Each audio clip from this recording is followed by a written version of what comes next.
Good evening everyone. आज मैं आपके साथ हूँ फिर से कुछ ख़ास मेहमानों को लेकर, और जब जब टाइम मिलता है, मौका मिलता है, तो मैं आप लोगों को रूबरू कराती रहती हूँ कुछ ऐसे लोगों से जो अपने आप में एक मोटिवेशन पैदा करते हैं सामने वाले के जहन में, क्योंकि उन लोगों ने कुछ ख़ास अचीव किया होता है। कुछ स्टूडेंट्स ऐसे आते हैं जिनकी कंडीशंस बहुत अच्छी नहीं होती, जो बहुत ज़्यादा फाइनेंशियली साउंड ऑफ नहीं होते, लेकिन फिर भी मेहनत के दम पे वो कहीं ना कहीं एक मुकाम हासिल कर लेते हैं और इस लायक बन जाते हैं कि हमें ऐसा लगता है आईसीएस के प्लेटफॉर्म पे उन्हें जगह मिलनी चाहिए। क्योंकि न जाने कितने लोग हैं जो अपने जीवन में संघर्ष के दौर से जब गुजर रहे होते हैं तो वो डर जाते हैं, वो ये खौफ उनके मन में पैदा हो जाता है कि कहीं ऐसा ना हो कि हम मेहनत करते जाएं, फाइनली कुछ हाथ ना लगे। तो ऐसे लोगों से मिलवाने की मैं हमेशा कोशिश रखती हूँ जो मुझे लगता है कि जीवन में एक संघर्ष के लंबे दौर से गुजरकर चमक गए हैं, और उस चमक का जो उनका चेहरा है वो चमक उनके चेहरे पे अलग दिखाई देती है। आज हम मिलने जा रहे हैं एक खास स्टूडेंट से।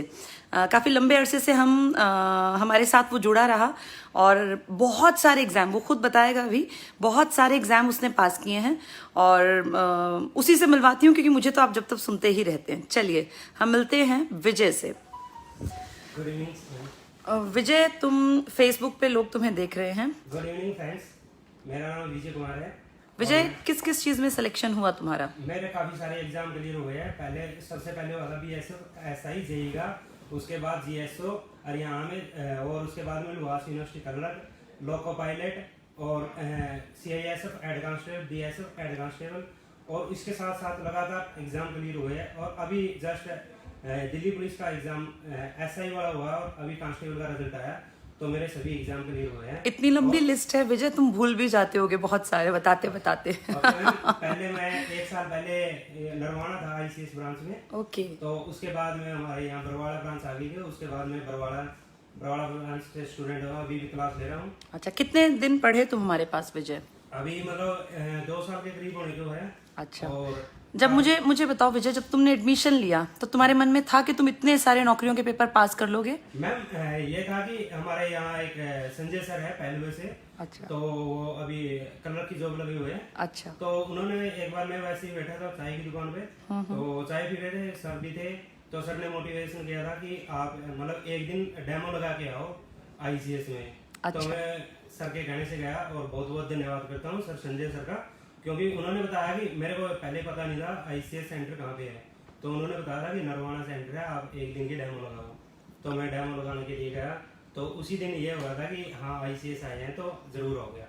तो उसके बाद मैंने लगभग जितने पेपर दिए हैं, लगभग मतलब कोई ये तो है ना कि मतलब सारे एग्जाम क्लियर हुए, लेकिन मोस्टली मेरे एग्जाम क्लियर हुए हैं। तो मुझे बताओ तुम्हारी स्ट्रेटेजी क्या रही? जैसे इतने सारे एग्जाम क्लियर होने के पीछे कोई कारण तो होगा कि जहां बच्चे कहते हैं कि हमारा पेपर क्लियर नहीं हो पाता और हम तो 2-2 साल पढ़ते हैं, कुछ बच्चे होते हैं इस तरह के, तो तुम्हें क्या लगता है तुमने क्या बेहतर किया उनसे? तो मैंने यही किया कि जिस तरह मतलब ICS के अनुसार अकॉर्डिंग इसी तरह पढ़ा हूँ, और ICS की सभी क्लास लगाई। उसके बाद में 3-4 घंटे होमवर्क डेली किया। और अभी लॉकडाउन के दौरान की बताता हूँ मैं आपको, उस टाइम पे है ना मतलब बिल्कुल ही करते, तो हमारे गांव में नेटवर्क की प्रॉब्लम है। अच्छा। तो YouTube पे पहले क्लास थी ICS की, तो फिर उसके बाद में ऐप चला।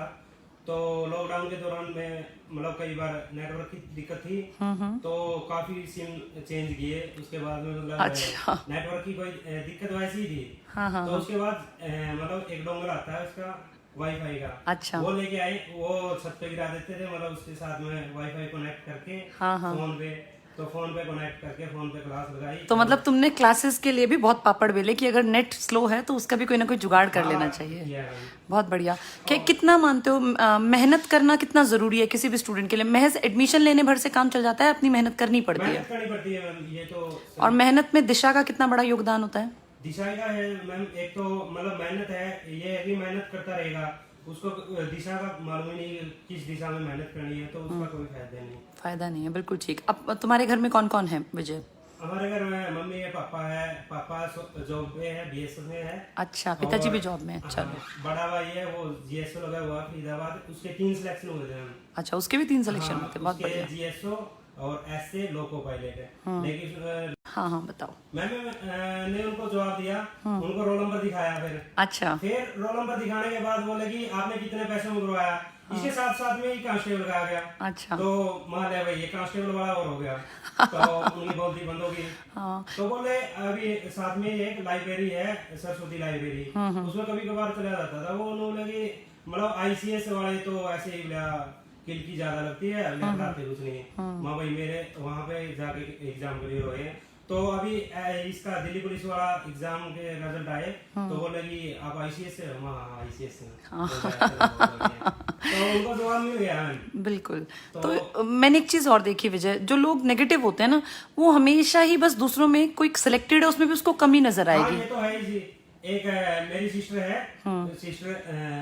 बड़ी सिस्टर है, यही बरवाड़ा ब्रांच से। अच्छा। और एक भाभी का हुआ था जी अभी दिल्ली पुलिस कांस्टेबल का, सुशीला नाम है। अच्छा। और एक बड़ी सिस्टर है बुलबुल जी, उसका भी एग्जाम क्लियर हुआ। उसको भी काफी लड़कियों ने यही बोला कि अभी तो एग्जाम ही क्लियर हुआ, आगे क्या करोगे। हाँ मतलब नेगेटिव करने वाले लोग बहुत हैं। आपकी टांग खींचने की कोशिश बहुत करेंगे, लेकिन यही लोग फिर आपकी इज्जत करते हैं जब आप कुछ ना कुछ हासिल कर लेते हैं। जिस दिन ज्वाइनिंग हो जाती है ना, उस दिन इनकी बोलती अपने आप बंद हो जाती है। ये मतलब क्लास के बाद में इकट्ठा ग्रुप पढ़ते थे। अच्छा। मतलब 3-4 बच्चे थे, तो वो कहते थे कि ये ऐसी बातें करते रहते हैं, मतलब पढ़ना कुछ नहीं है। यही बताता हूँ, मैं और मेरी बड़ी सिस्टर है बुलबुल जी, हम दो पढ़े करते जी, दोनों का एग्जाम क्लियर हो गया। बहुत बढ़िया। तो इससे मतलब उनको जवाब तो मिल गया। बुलबुल कहाँ पढ़ती हैं? बुलबुल बरवाड़ा ब्रांच से ही है। अच्छा, हमारी अपनी ब्रांच आईसीएस से। चलिए, बहुत खुशी की बात है। चलिए एक और से मिलवाते हैं आपको, हमारे साथ हैं। बताइए, आप नाम बताइए, अपना इंट्रोडक्शन दे दीजिए। मैं रेखा हूँ। पहले मैंने 3 साल पहले कोचिंग ली थी नरवाना से, आईसीएस से। उस टाइम एक्चुअली मैं 5-6 मंथ प्रेग्नेंट थी, तो मैं गांव से आती थी और वहाँ कोई बस सर्विस नहीं थी। मुझे स्कूटी पहले मैंने सीखी हफ्ता, और उसके बाद मैं स्कूटी से आती थी। अरे वाह। और मैंने 1.5 महीना ही कोचिंग ली। बट उस टाइम ना मुझे ये नहीं था कि मुझे गवर्नमेंट जॉब करनी है। तो स्टार्टिंग से ही मुझे ये था मुझे प्राइवेट टीचिंग जॉब करनी है, और एस्टेट सीटेट कंपल्सरी मानते हैं। अच्छा। इसके अंदर स्कूल में तो मुझे सिर्फ एस्टेट और सीटेट ही करना था। बट उस टाइम सर जितना मोटिवेट करते थे, तो 1.5 महीने में सर ने ऐसे कहा कि इससे कुछ भी नहीं होगा, फाइनली एस्टेट और सीटेट आप कितने भी टाइम्स कर लो। तो उसके बाद 1.5 महीने के बाद पॉसिबल नहीं हो पाया जाना। बट मेरी estate level 1-2, CTET both science and math, और लेवल 1 जेबीटी वाला, तो 4 एग्जाम्स क्लियर हो गए थे मेरे उस 1.5 महीने को कोचिंग में। उसके बाद 1.5 साल के बाद मैंने कंटिन्यू रखा बरवाला से। तो वहाँ मैंने 12 जून से लिया और 22 अगस्त को ही मेरा एग्जाम था। अच्छा। उसके बीच में एक आरआरबी का एग्जाम क्लियर हो गया था, और दोनों एग्जाम की डेट सेम डे आई थी। अच्छा। एसएससी क्लर्क, तो मुझे दोनों में से एक ही एग्जाम देना था, तो मैंने एसएससी क्लर्क दिया और वो भी मेरा क्लियर हो गया। उसके बाद तो मैम एग्जाम्स ही नहीं हुए हैं। हाँ चलिए, तो बहुत सारे एग्जाम आपके क्लियर हुए। आप क्या मानती हैं लाइफ में जैसे सही गाइडेंस का कितना बड़ा योगदान है? बहुत ज्यादा होता है मैम। गाइडेंस का सबसे बड़ा योगदान होता है। पेरेंट्स के बाद जो गुरु होते हैं, अगर सही हमें गाइड करें, सही टाइम पर हम सही काम करें, तो हो सकता है कि हम और भी ज्यादा, अब अगर परिमल सर हमें पहले मिले होते।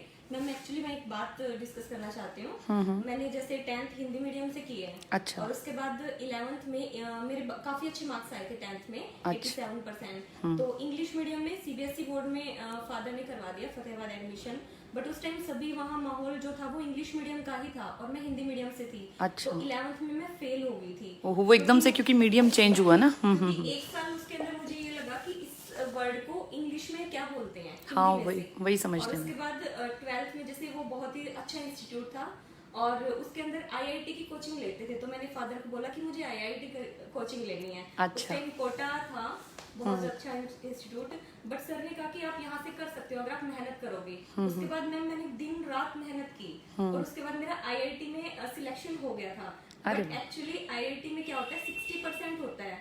60% हमें मार्क्स लेने होते हैं। बट उस टाइम मेरे 59% आ गए थे। अच्छा। तो वो सिर्फ मैं इसको मानती हूँ कि बेस क्लियर नहीं हुआ। और जो सर स्कूल प्रोजेक्ट स्टार्ट कर रहे हैं, उसकी फ्रेंचाइजी भी ली है मैंने। अच्छा, तो आप हमारी फ्रेंचाइजी में भी हमारी पार्टनर हैं। बहुत बढ़िया, बहुत ही अच्छी बात है। 2 फ्रेंचाइजी आपने कौन कौन से गांव में ली है? बरवाला, सरसों, और 2 आज लेने के लिए आए हैं। अच्छा, तो तुम्हें क्या लगता है विजय, मुझे बताओ, तुम्हें ये प्रोजेक्ट पता है हमारा क्या प्रोजेक्ट है? कितना अच्छा, तुम भी फ्रेंचाइजी लेने वाले हो? तुम्हारे तो खुद इतने एग्जाम क्लियर हैं। क्या लगता है, क्या जरूरत है सच में गाँव के स्तर पे बच्चों को अच्छे ढंग से पढ़ाने की? अगर गांव के लेवल पे अगर बच्चों को मिल जाए ना ऐसी स्टडी, तो वो अपने आप ही मतलब बहुत ही बढ़िया पोस्ट पे और बढ़िया नौकरी आज सर ने बताया भी है कि मतलब अगर है ना 6 क्लास से 12th क्लास तक अगर मतलब पर मंथ 1,000 रुपए है, अगर 7 साल हुए तो 84,000 रुपए लगा के अगर सरकारी नौकरी के लायक है और बढ़िया बन जाता है तो उससे अच्छा क्या होगा। और जो पढ़ाई की कमी है, मतलब वो जो एक है कि बच्चे अगर पढ़ाकू हैं तो फिर वो किताबी कीड़े हैं, ओवरऑल डेवलपमेंट नहीं हो पा रहा क्योंकि बच्चे ना बहुत दब्बू हैं, कॉन्फिडेंट नहीं है, या अगर पढ़ाई की तरफ नहीं है तो किसी एक चीज में, मतलब मल्टी टैलेंटेड बच्चे नहीं आ रहे हैं। तो उनके लिए तुम्हें लगता है कि जरूरत है ऐसे स्कूल्स की जो बेस को क्लियर करें, जो खेलने में हॉबी डेवलप करें, बच्चों को कॉन्फिडेंट बच्चों को मार्क्स की ज्यादा जरूरत पड़ती है और वो मार्क्स के पीछे ज्यादा रहते हैं। अगर किसी भी तरीके से मतलब कई बार तो ऐसा होता है कि मतलब मार्क्स ही सबसे ज्यादा इम्पोर्टेंस दी जाती है और सब कुछ मार्क्स नहीं होता। मैं अपनी बताता हूँ, मैं मतलब 10वीं क्लास में हिंदी मीडियम था तो उसके बाद में घर वालों ने +1 में एडमिशन दिलाने से मना कर दिया। तो चाचा ने पॉलिटेक्निकल में एडमिशन करवा दिया, इंग्लिश मीडियम था वो। अच्छा। तो स्टार्टिंग में मेरे को कुछ नहीं था, तो स्टार्टिंग में मेरे एग्जाम लगभग सारे मतलब 5 एग्जाम थे फर्स्ट सेम में, उसमें जो हुआ था 1 एग्जाम क्लियर। तो मैंने घर आगे बोला कि मेरा तो 1 ही एग्जाम क्लियर हुआ है और मैं छोड़ दूंगा। तो घर वाले ने कुछ प्रेशर नहीं डाला। तो उसके बाद में मेरे सेकंड सेम में 2 एग्जाम तो री इकट्ठी होती गई, तो घर वाले ने कुछ नहीं बोला। तो फाइनल ईयर तक आते होते तो मेरे सभी एग्जाम क्लियर हो गए थे। 31 एग्जाम थे। अच्छा। तो सेकंड ईयर तक मेरे थे 10 एग्जाम क्लियर। तो उसके बाद में मेरे सभी एग्जाम क्लियर हो गए फाइनल ईयर में। तो अगर उस टाइम पे घर वाले बोलते कुछ न कुछ तो शायद मैं छोड़ ही देता। बिल्कुल, यानी तो पेरेंट्स का भी बहुत बड़ा योगदान है जब बच्चा ज्यादा योगदान है जी। अगर उस टाइम पे अगर घर वाले बोल देते कि आपसे ये नहीं होता, ये है फलाना दिखला, तो एक बच्चा बोलता भी था कि चाचा मेरे वाले तो सभी क्लियर हो गए, आप वाला के रह गए। और उसके फाइनल रिजल्ट में अभी भी पूरा डिप्लोमा कंप्लीट नहीं हुआ मैम। और ये वही वाली बात हो गई ना कि भाई लगभग मेरे से जितने भी नेगेटिव हुए लगभग उनको जवाब मिल ही गए। बहुत बढ़िया। तो वही है कि अपनी सफलता से जवाब देना चाहिए। ये तो है ही मैम। और इसका श्रेय मैं लगभग पूरा श्रेय जो मेरे एग्जाम क्लियर हुए सारा श्रेय ICS को ही देता हूँ। और नहीं, तुम्हारे पेरेंट्स का भी बहुत बड़ा योगदान है। देखो उन्होंने तुम पे विश्वास किया, तुम्हारा अपनी बहुत बड़ी मेहनत है। पर हाँ, ये बहुत सच्ची बात है कि अगर चलिए आज हम लोग 2 लोगों से मिले और मैं जब तक कोशिश करती हूँ कि आप लोगों से मिलवाऊं ऐसे लोगों को जो अपने आप में मोटिवेशन पैदा करते हैं। तो आप विजय से मिले, विजय के ढेरों एग्जाम क्लियर है। इसकी लिस्ट बताते बताते हो सकता है 2-4 इसने बताने इसको ध्यान भी ना रहे हो, पर जब इसका एग्जाम क्लियर हुआ मुझे याद है ये हर बार हमारे पास भेज देता था। और कुछ और बोलना चाहते हो? चलिए, तो बहुत अच्छा लगता है ऐसे लोगों को देख के, ऐसे लोगों से मिलके। और दोनों ने अपनी लाइफ में बहुत छोटे से एज में ही बहुत कुछ हासिल कर लिया है।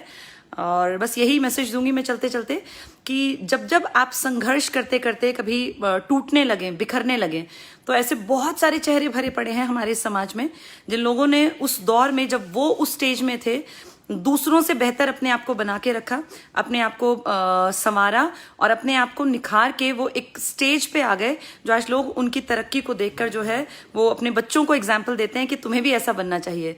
तो जब भी आपका मन कच्चा होने लगे, आपको लगे कि मेरा नहीं हो पाएगा सिलेक्शन या मेरी किस्मत अच्छी नहीं है, तो याद कर लीजिएगा कि किस्मत तो बहुत सारे ऐसे शास्त्री जी जैसे APJ अब्दुल कलाम जैसे उदाहरण हमारे समाज में है जो बहुत अच्छी किस्मत लेके नहीं पैदा हुए थे, कोई बहुत अमीर लोगों के घरों में पैदा नहीं हुए थे, लेकिन उन्होंने अपने मन में ये धार लिया था कि हमें जीवन में आगे बढ़ना है। और फिर देखिए कहाँ किसी चीज को वो अपने सामने इस तरह से कि बेमुसीबतों की तरह देखा, उन्होंने आगे बढ़ते गए और लगातार बढ़ते बढ़ते बढ़ते आज उदाहरण के रूप में हम अपनी अगली पीढ़ियों तक उनका नाम पहुंचाते हैं। तो ऐसा तो नहीं कि सब लोग ही शास्त्री जी और APJ बन जाएंगे, लेकिन हाँ हम कोशिश कर सकते हैं और ऐसे लोगों के जीवन से बहुत कुछ सीखा जा सकता है। वो लोग तो वो हैं जो इतिहास में दर्ज हो गए, इतिहास के पन्नों में लिखे गए, लेकिन विजय और ऐसे ही बहुत सारे लोग हैं जो आज हमारे बीच में हैं, हम लोगों के इर्द गिर्द हैं, हमारे आसपास हैं। बस जरूरत है कि इन लोगों को देखें, इन लोगों से हम लोग प्रेरणा लें। तो जब भी आप लोगों के मन में ऐसा आए कि सिलेक्शन नहीं होगा या किस्मत साथ नहीं दे रही है, तो आप ICS के फेसबुक पेज पे बहुत सारे ऐसे स्टूडेंट्स हैं, ऐसे बहुत सारे स्टूडेंट्स के हम लोग वीडियोस बना बना के डालते रहते हैं। आप उनको देखेंगे तो आप जरूर 100% मोटिवेशन फील करेंगे। एक आधा % जो है वो बेचारे नेगेटिव नेगेटिव होते हैं उनको भगवान ने दुखी होने के लिए पैदा किया है, उनको तो कोई भी खुश नहीं कर सकता। लेकिन फिर भी 99% लोग पॉजिटिव हैं, और पॉजिटिव लोगों को जब जब जरूरत पड़ती है, देखिए नेगेटिव दौर हर एक के जीवन में आता है। एक दौर था जब हमें भी लगता था कि पता नहीं यार लाइफ में कब बदलाव आएगा, कब चीजें हमारे फेवर में होंगी, लेकिन मेहनत करते गए आज देखिए सारी चीजें फेवर में हैं, आज सारी कंडीशंस बहुत अच्छी हैं। तो ये जो दूसरों को बाहर से दिखता है ना कि आप बहुत ऊंचे मुकाम पे पहुंच गए हैं, आपने बहुत कुछ हासिल कर लिया, ये देखने वालों को सिर्फ इतना दिखता है। असलियत वो इंसान जानता है जिसने मेहनत की है। आज तक मुझे ऐसा कोई नहीं मिला जो जीवन में सफल हो, सही मायने में सफल हो, और उसने ये कहा हो कि मैंने कभी मेहनत नहीं की या बिना किताबें पढ़े मैं जो है सफलता को हासिल कर गया। आप किसी भी इंसान से मिलेंगे, जितने बड़े लोगों से, जितने कामयाब लोगों से मिलेंगे, वो सिर्फ एक बात कहते हैं, कंटिन्यूअस मेहनत से इंसान कामयाब हो सकता है। तो इस बात को आपको मानना पड़ेगा कि मेहनत से ही आपकी किस्मत बदल सकती है। और अब ICS एक नया प्रोजेक्ट लाया है जिसमें हम गांव के स्टूडेंट्स को भी अपने इस जो ये मुहिम चलाई है हमने, इसमें शामिल कर रहे हैं। और विद गॉड्स ग्रेस, आप सब लोगों के सहयोग, आप सब लोगों के प्यार, बड़े लोगों के आशीर्वाद के कारण पिछले हफ्ते हम लोगों ने मंडे को लॉन्च किया था ये अपना प्रोजेक्ट, और 100+ ब्रांचेस हमारी स्टार्ट हो गई हैं। और हमारे अपने जहां से हम ये क्लासेस डिलीवर कर रहे हैं वहां भी 200+ बच्चे हमारे पास एनरोल हो गए हैं। तो बहुत खुशी की बात है, और आप सब लोगों का यही प्यार, यही आशीर्वाद बना रहा तो बहुत जल्द ही ICS कुछ ना कुछ अलग, बेहतर और ऐसा जिससे कि समाज में सच में परिवर्तन आए, शिक्षा के क्षेत्र में ऐसा करने में कामयाब रहेगा। तो फिर जब भी ऐसे कोई स्टूडेंट्स आएंगे जिससे कि आप मोटिवेशन, मुझे फील होगा कि आप फील कर सकते हैं, तो मैं जरूर आप लोगों से रूबरू कराऊंगी। Thank you. पढ़ते रहिए, खुश रहिए, और हमेशा सामने वाले की, जो भी आपके इर्द गिर्द है, कोशिश कीजिए उन तक खुशियां बांटें, क्योंकि ये कहावत है कि कर्मा रिटर्न्स बैक, जैसा आप करेंगे वो लौट के आपके पास आएगा। अगर आप खुशियां बांटते हैं तो ऑटोमेटिकली खुशियां आपके पास अपने आप आ जाएंगी। किसी को आप परेशान करेंगे, दुखी करेंगे, तो वो घूम फिर के दुख आपके पास आएंगे। तो जितना हो सके खुशियां बांटिए, खुद भी खुश रहिए, सामने वालों को भी खुश रहने दीजिए।